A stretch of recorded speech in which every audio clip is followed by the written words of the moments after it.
Selamat datang di Bijak News, Minggu 5 Oktober 2025 bersama saya, Fuji.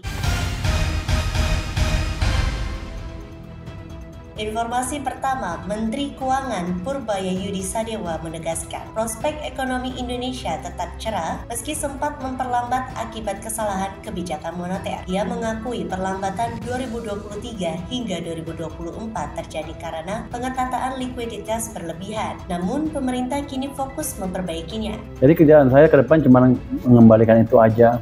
Oke. Memperbaiki kesalahan yang ada sehingga ekonomi bisa tumbuh paling enggak 6%.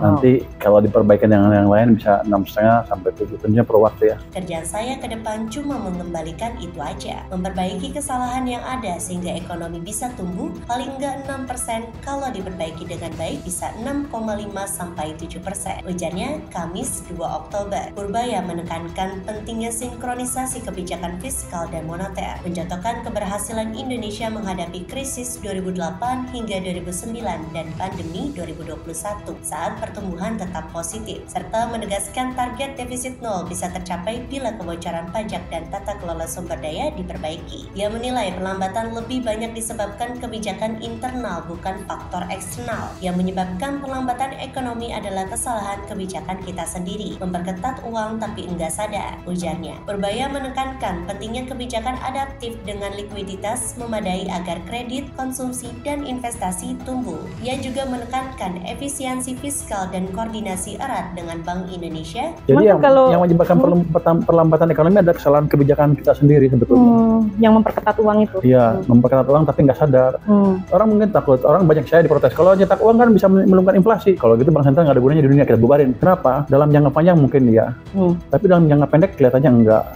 Terus inflasi yang disebut demand flow inflation yang ditakutkan gara-gara permintaan terlalu tinggi, itu kalau laju pertumbuhan kita di atas laju pertumbuhan potensialnya, kita kalau hitung betul sekitar 6,7%. Kan setelah krisis kita nggak pernah tembus seperti itu.